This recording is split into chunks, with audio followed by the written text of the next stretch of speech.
In the desert kingdom of Nalewa, Queen Zalika was known not for her voice, but for her silence.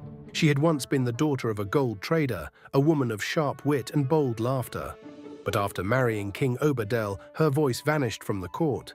Not because she could not speak, but because every word in the palace was twisted by power. The people wondered, was she cursed? Was she broken? No one knew that Zalika was silently collecting secrets, whispers from guards, confessions from maids, plans drunkenly spilled by ministers. She saw everything. She remembered everything.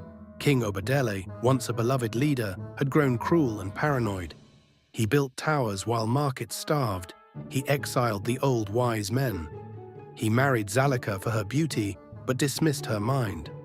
A queen should decorate the palace, he would say, not trouble herself with matters of rule, but trouble had already come.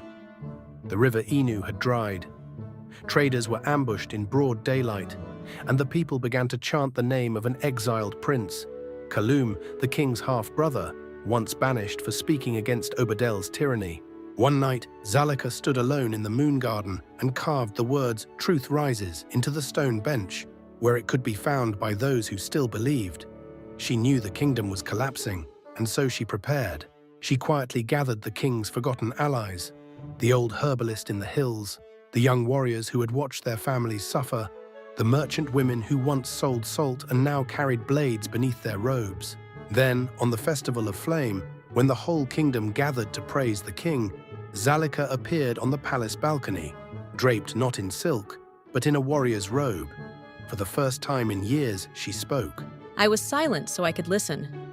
I was silent so I could survive. But I will be silent no longer. Gasps filled the square. King Obadel rose in fury, but before he could speak, the gates opened. Kaloum, returned from exile, stepped forth, surrounded by those who still believed in justice. Obadel fled into the mountains, and the people of Ngalewa reclaimed their home. Zalika did not seek a throne. She became the first voice-keeper of Ngalewa, guiding new rulers with wisdom and truth. Her silence had been power, her words liberation. Sometimes silence is not weakness, it is waiting.